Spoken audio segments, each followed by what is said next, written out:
Zajčkova hišica.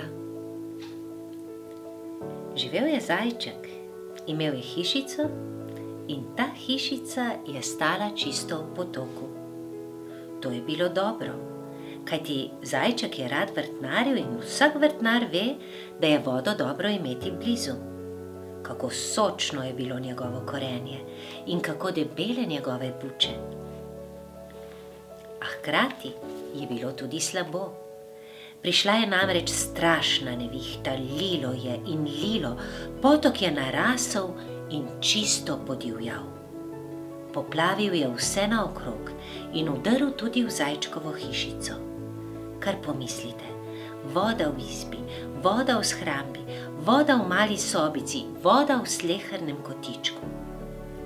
Ko je potok uplahnil, je od hišice ostala ena sama velika žalost.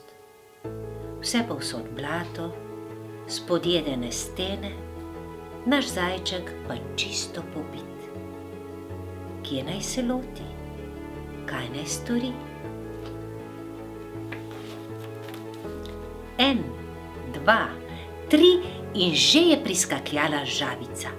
Ne jokaj, je rekla in ga potrepljala po rami.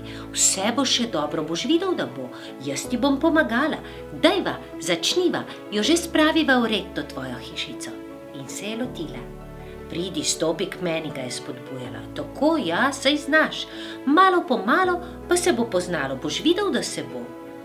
Oh, žabica, saj bi kar obupal, je jokal zajček in slačil svoje premočene hlačke. Obupal? Se je zavzela žabica. To pa ne, nikakor. Raje bom kakšno poskočno zapela. Kako že? Aha. Blato je mehko, blato me uboga, glej, kako rine mojega noga. Žuk na lopatko, žuk na dvorišče, tam bo za žabico krasno plesišče. Kaj se je zgodilo potem, pove pa knjiga.